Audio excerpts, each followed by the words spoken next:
하나님이 오늘 우리에게 주시는 말씀은 요한복음 15장 1절부터 8절입니다. 나는 포도나무요 내 아버지는 농부라. 무릇 내게 붙어 있어 열매를 맺지 아니하는 가지는 아버지께서 그것을 제거해 버리시고, 무릇 열매를 맺는 가지는 더 열매를 맺게 하려 하여 그것을 깨끗하게 하시느니라.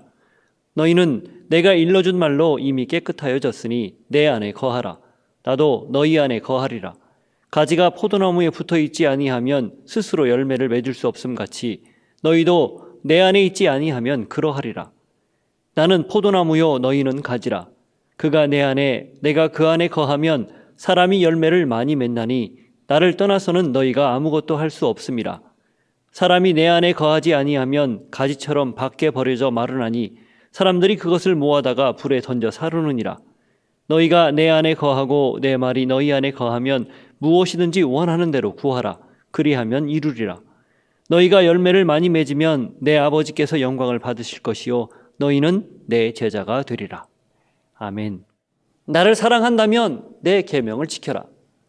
나는 너희를 사랑하는 증거로 보혜사 성령을 약속했다. 그 보혜사가 너희에게 오면 영원토록 너희를 떠나지 않을 것이다. 너희와 함께 할 것이다. 14장에서 이렇게 약속하신 예수님은 이제 15장에서 당시 이스라엘 사람들이 흔히 발견할 수 있는 포도나무를 통해 그 포도나무의 가지와 포도나무 사이의 관계를 통해 예수님과 제자들 사이에 어떤 상호 관계가 있어야 되는지를 설명합니다. 1절 말씀을 한번 읽겠습니다. 나는 참 포도나무요 내 아버지는 농부라. 예수님은 이 1절에서 자기 자신을 참 포도나무라고 선언합니다. 내가 참 포도나무다. 이스라엘 백성들은 흔히 자기를 포도나무 혹은 포도원으로 이해했습니다. 이사야 5장과 예레미야 2장을 보면 하나님이 이스라엘 백성들을 구속해서 그들을 포도원으로 삼고 그 안에서 좋은 열매를 맺히기를 바랬다라는 내용이 나옵니다. 그런데 그들은 패역하고 교만하고 또 무지해서 좋은 열매를 맺기는커녕 도리어 쓸모없는 열매를 맺어서 버림당했다, 이런 내용이 나오죠.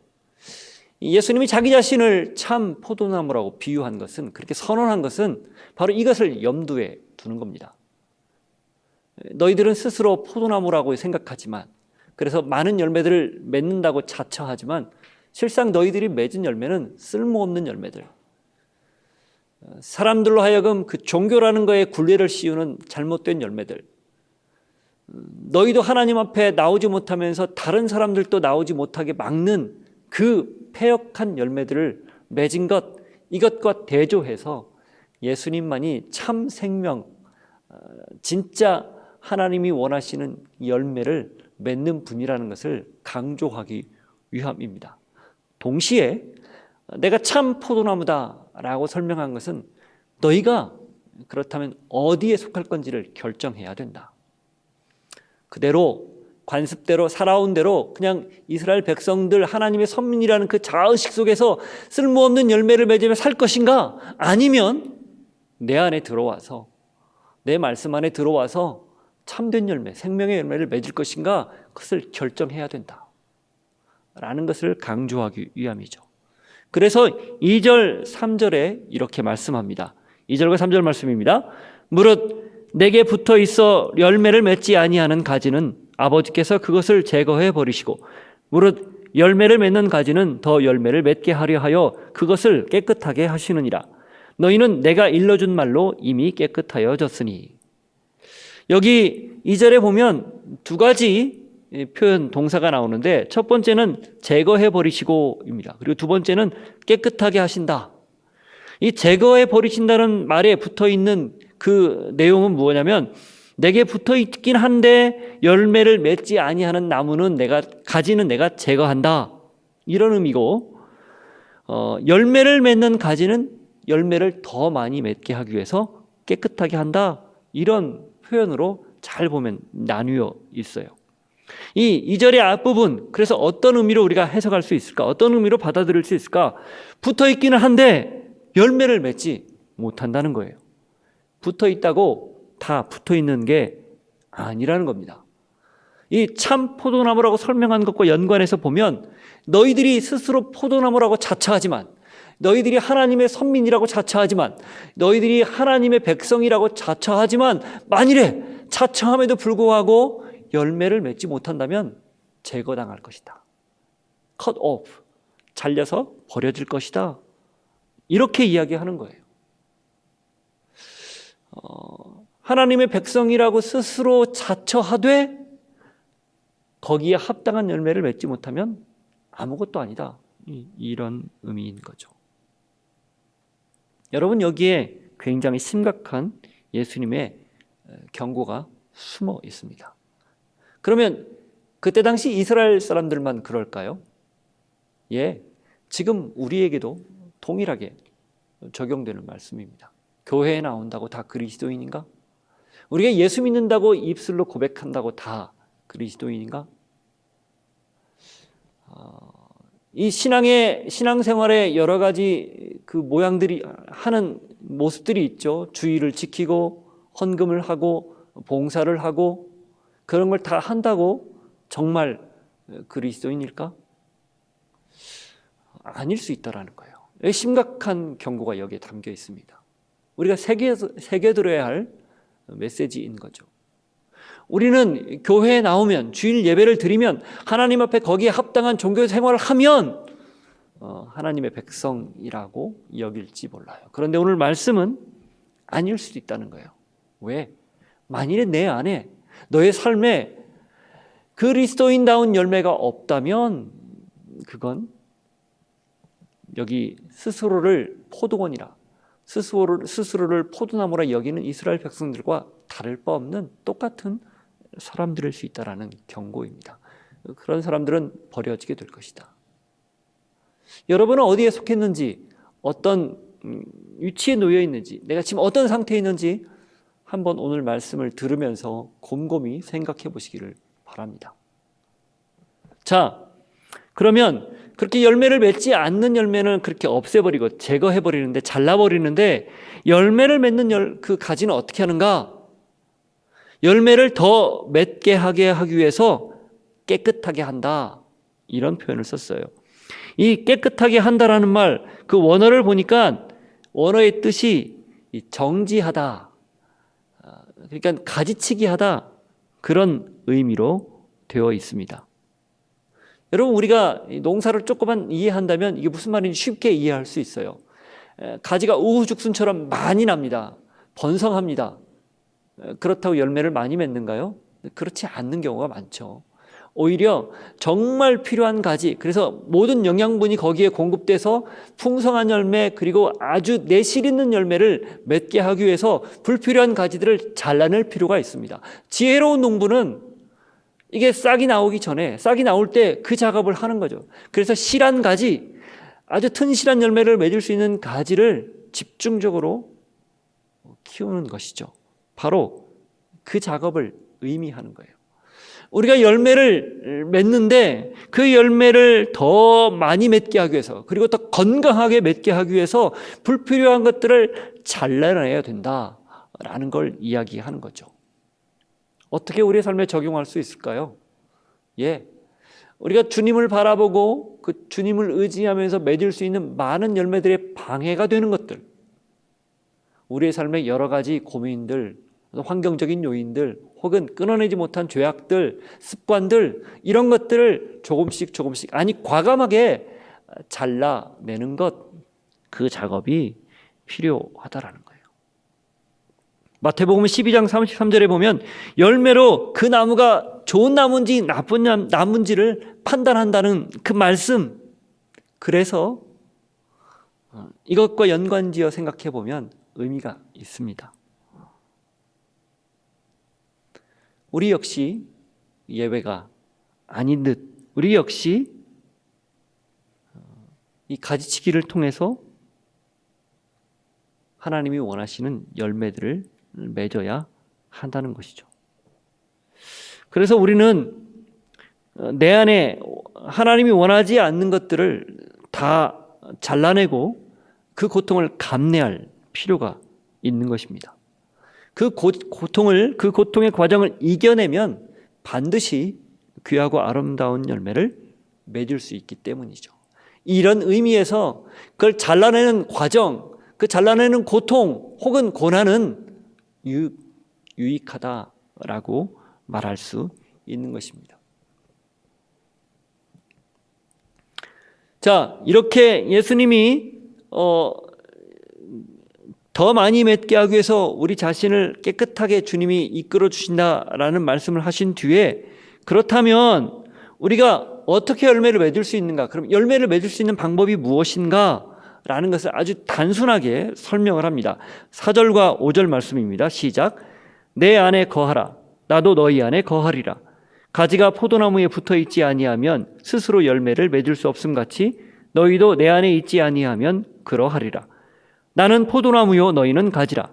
그가 내 안에 내가 그 안에 거하면 사람이 열매를 많이 맺나니 나를 떠나서는 너희가 아무것도 할 수 없음이라. 예수님이 열매를 맺는 방법으로 가르쳐 준 것이 당신 안에 거하라는 명령입니다. 여기서 거하다라는 메노라는 단어는 요한복음에 33번이 나오는데 그중에 이 15장에만 10번이 나옵니다. 열매를 맺는 방법이 거하다라는 거예요. 예수님 안에 있으면, 그 안에 머물고 있으면 자연스럽게 열매를 맺게 된다, 그런 뜻이에요. 여러분 생각해 보십시오. 가지에, 이 나무에 가지가 붙어 있지 않으면 그 가지는 자연스럽게 고사하겠죠. 그러면 열매도 기대할 수 없는 것 아니겠어요? 그 단순한 원리를 붙어 있어라, 거하라, 이런 말로 우리 주님이 열매를 맺을 수 있는 비결로 설명하는 거예요. 따라서 열매를 맺을 수 있는 핵심, 열매를 맺을 수 있는 그 원동력, 힘, 자양분, 그것은 예수님에게만 있다는 사실입니다. 내가 예수님 안에 거하는 것, 예수님이 내 안에 거하는 것, 그때만 열매를 맺을 수 있다는 거예요. 무슨 말이에요? 예수님이 하신 말씀, 그 말씀이 내 안에 거하는 것, 그래서 내가 그 말씀대로 살려는 몸부림과 그 말씀대로 살려는 그 하나님 앞에서의 열망이 늘 솟구쳐 오르는 것, 거기에 따른 자연스러운 결과물로 열매가 맺힌다라는 겁니다. 성령께서 내게 다가오셔서 나로 하여금 그 말씀을 생각나게 하고 그 말씀을 지킬 수 있도록 역사하는 것, 그리고 그 역사에 순종할 때 우리는 자연스럽게 열매를 맺을 수 있다라는 사실이에요. 기억하십시오. 우리가 예수님 안에 있을 때만, 예수님 안에 머물 때만, 말씀 안에 있을 때만, 그 말씀을 지키려고 하나님 앞에서 성령의 인도하심 따라 순종할 때만 열매를 맺을 수 있다는 사실을, 여러분의 삶에 그렇게 예수님 안에서 그 말씀을 지키며 하나님 주시는 열매를 맺는 복이 있기를 축복합니다. 자, 그러면 예수님 안에 거하지 않으면 어떻게 되는가? 6절에 이렇게 기록하고 있습니다. 시작. 사람이 내 안에 거하지 아니하면 가지처럼 밖에 버려져 마르나니 사람들이 그것을 모아다가 불에 던져 사르느니라.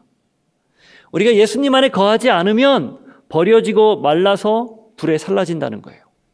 마치 구약시대의 이스라엘 백성들처럼, 마치 신약의 가롯 유다처럼. 예수님의 제자라고 자처했지만 결과적으로는 자기의 생각과 자기 이성에 사로잡혀, 자기의 판단에 사로잡혀서 예수님을 배반했던 가룟 유다처럼, 하나님의 선민이라고 자처하면서 하나님의 뜻을 따라 산다라고 그렇게 자처했던 이스라엘 백성들이 도리어 하나님의 뜻을 막고 하나님이 원하시는 생명의 열매를 맺지 못하고 버림받은 것처럼 그렇게 밖에 버려질 수 있다라는 거. 이것이 예수님의 또 하나의 경고입니다. 아까 처음에 말씀드렸죠. 우리가 예수님을 믿는다고, 교회 다닌다고 정말 열매를 맺는가? 만일에 열매를 맺지 못한다면 버림을 당한다고 그랬는데, 똑같은 내용이 이 6절에 다시 한번 반복되는 거예요. 우리가 말씀대로 살지 않으면, 그 말씀대로 살도록 역사하시는 성령의 감동을 무시하면, 자기의 판단과 이성과 경험대로 살면, 신앙생활 한다고 하지만 여전히 과거의 습관이나 과거의 모습대로 새로워지지 않고 내가 생각했던 대로 내 방식대로 살면 그럴 수 있다라는 겁니다. 이것이 우리에게 주시는 예수님의 경고입니다. 여러분의 삶에 혹 이런 부분이 있다면 오늘 또 한번 그것들을 깊이 생각하고 하나님 앞에 온전하게 그저 예수님 안에 거하는 말씀에 따라 순종하려는 그 태도, 그 마음만 다시 갖기를 주님의 이름으로 축복합니다. 자, 그렇다면 그 열매를 맺는, 계속해서 열매에 관한 이야기를 했는데 그 열매를 맺는 그 열매, 그건 무엇일까요? 오늘 본문에 그 내용의 한 가지가 나옵니다. 7절입니다. 우리 7절과 8절 말씀을 한번 읽어볼까요? 너희가 내 안에 거하고 내 말이 너희 안에 거하면 무엇이든지 원하는 대로 구하라. 그리하면 이루리라. 너희가 열매를 많이 맺으면 내 아버지께서 영광을 받으실 것이요 너희는 내 제자가 되리라. 여기 7절에 열매를 맺는 삶에 대한 이야기의 한 가지를 표현하고 설명하고 있는데 그것은 바로 원하는 대로 기도하는 것을 응답받을 것이다 라는 약속입니다. 조건이 있죠. 너희가 내 안에 거하고 내 말이 너희 안에 거하면. 우리는 쉽게 이 조건을 무시합니다. 그리고 그 뒤에 내용만 무엇이든지 원하는 대로 구하라 그리하면 이루리라 이 말씀만 받는 경향이 있는데 아니에요. 분명히 조건이 있어요. 지금까지 해왔던 같은 내용들을 반복하는 겁니다.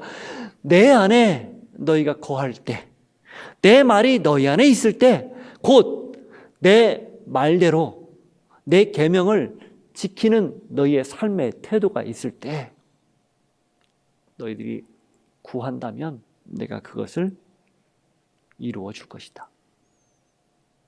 여러분, 이 내용을 잘 읽어보면 우리가 이 내용을 가지고 기도하면 우리의 욕심에 따라, 우리가 원하는 것에 따라, 또 우리가 바라는 것에 따라 무작정 기도하는데 상당한 부담을 느낄 수밖에 없습니다. 우리는 아침마다 나와서 기도합니다. 하나님을 붙들고 씨름하죠. 그리고 많은 가르침들을 통해서 그렇게 기도하면 하나님이 들어주실 것이라고 믿고 기도해요. 그런데 대부분 잘 보면 어쩌면 자기 욕심 때문에, 자기 바램 때문에 거기에 하나님의 말씀을 교묘하게 섞어서 하나님하고 딜을 하는지도 몰라요. 그런데 여러분, 우리가 하나님을 깊이 알면, 말씀을 많이 알고 묵상하면 묵상할수록 우리의 기도가 차원이 달라진다는 걸 아십니까? 그전에는 내가 바라던 것, 내가 원하던 것, 나의 어떤 육적인 욕망들 혹은 내 육적인 소욕들, 필요들을 하나님 앞에 구하곤 했는데 우리가 하나님을 알면 알수록, 말씀 속에 거하면 거할수록, 그 말씀이 내 안에서 역사하면 역사할수록 그것들은 자꾸 뒤로 밀리게 되어 있어요. 대신 우리 주님이 말씀하신 것처럼 주님의 나라와 의를 구하는 것에 우리의 초점이 온통 맞춰지게 되어 있습니다. 지금 벌어지는 이 코로나19 사태도 마찬가지예요. 이것들이 당장 우리를 위협하기 때문에 이걸 없애달라고 기도하죠. 맞아요. 그러나 우리가 하나님을 알면 주님, 이 일을 통해서 우리에게 원하시는 것이 무엇입니까? 우리 그리스도인들이 이 사건을 통해서 배워야 할 것은 무엇입니까? 우리가 경각심을 가져야 될 것은 무엇입니까? 우리가 여기에서 내려놓아야 할 것은 무엇입니까? 이런 기도부터 하게 되어 있어요. 그리고 하나님 앞에 그런 기도를 드리겠죠. 우리를 불쌍히 여겨주십시오. 이 땅을 긍휼히 여겨주십시오. 그리고 우리 그리스도인들이 먼저 이 문제를 가지고 하나님 앞에 회개하고 엎드려서 나의 백성이 내 이름으로 와서 자신의 죄들을 자복하고 회개하고 내 얼굴을 구하면 내가 하늘에서 듣고 이 땅을 고칠 것이라 약속하신 그 말씀을 붙들고 기도하지 않겠습니까? 기도의 내용이 달라지는 거예요. 어떻게 달라진 거예요? 주님이 내 안에 계시기 때문에, 말씀이 내 안에 있기 때문에 그 말씀대로 기도하는 거죠. 하나님이 원하시는 대로 기도하는 거죠. 그 기도에 하나님이 응답 안 할 리가 없다는 거예요. 하나님이 그런 기도를 안 들어주실 일이 없다는 거죠. 그럼 어떻게 됩니까? 하나님 아버지께서 영광을 받게 된다는 거예요. 우리가 예수님 안에 거하고 그리고 말씀 안에 거할 때 우리가 포도나무에 붙어서 그 예수님 안에 깊이 뿌리를 내리고 자연스럽게 맺는 열매들을 통해서 하나님을 기억하고 기도한다면, 그리고 그 말씀을 따라서 말씀대로 기도한다면 하나님이 응답하지 않을 기도가 없다라는 것이죠. 이런 축복이, 이런 은혜가 여러분에게 있기를 바랍니다. 그래서 예수님 안에서 말씀에 근거해서 오늘도 부르짖기를 바랍니다. 그렇게 기도할 때 하나님이 반드시 그 기도에 응답하시고 역사하실 겁니다. 그리고 그 기도를 통해서 하나님의 이름이 영광을 받게 될 것입니다. 그런 복이 여러분에게 있기를 주님의 이름으로 축복합니다. 함께 기도하겠습니다. 내가 예수님 안에 있다는 것, 그리고 예수님이 내 안에 있다는 것, 말씀이 내 안에 있다는 것, 내가 그 말씀대로 살려고 오늘도 몸부림친다는 것, 이것이 내가 자연스럽게 열매를 맺을 수 있는 방법임을 다시 깨닫습니다. 오늘 하루 주님의 말씀을 붙들고 기도하게 하시고 주님의 말씀을 붙들고 열매를 맺는 하나님의 사람들 되게 하여 주옵소서. 지금은 우리 구주 예수 그리스도의 은혜와 하나님 아버지의 사랑과 성령님의 교통하시며 위로하시며 충만하신 역사하심이 예수님 안에 거하여 열매를 맺겠습니다 결단하고 고백하는 주의 백성들 머리 위에 삶의 자리 위에 함께 하시기를 축원하옵나이다. 아멘.